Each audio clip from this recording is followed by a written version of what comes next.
Esta semana iniciábase a escavación do xacemento do Castro da Croa, en Posmarcos, unha actuación financiada pola Dirección Xeral de Patrimonio Cultural, cunha achega duns 18.000 euros. Segundo se informou no transcurso da visita á zona realizada esta mañá pola delegada territorial da Xunta na provincia da Coruña, Belén do Campo, e o alcalde José Carlos Vidal, a escavación ten por obxectivo afondar na historia do xacemento, un dos máis importantes e singulares da comarca. O primeiro castro, ademais de interior, que se escava no Barbanza. Un dos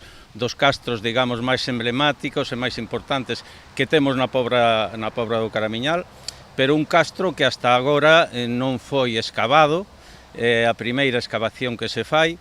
é a primeira prospección en xeral, ni sequera está nada estudiado. Entón, bueno, pois para nós, para a Pobra, é todo pois un acontecemento iniciar a excavación do primeiro castro que se escava aquí na nosa localidade. Si é verdad que xa tuvemos un par de excavacións máis, en concreto na Corte do Santo,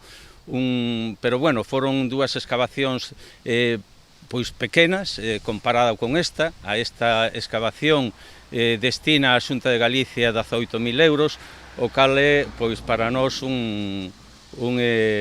privilexio poder agora pois facer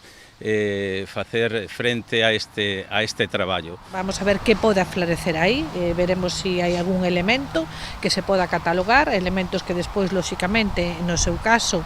nos valdrán para poderlos exhibir donde corresponda, e sobre todo este tipo de actuaciones, de aí o acompañamento da Xunta de Galicia para poderlo facer a través de unhas empresas preparadas, especializadas en xacementos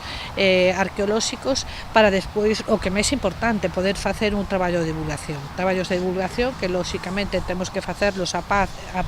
en coordinación co propio Concello, a través de unha serie de charlas informativas para que todas as persoas interesadas ou a propia veciñanza desta parroquia, de San Isidro de Posmarcos, tamén sean quen de estar informados, e para toda a veciñanza deste Concello, pero tamén para aqueles expertos que siguen estudando e siguen valorando todo ese patrimonio de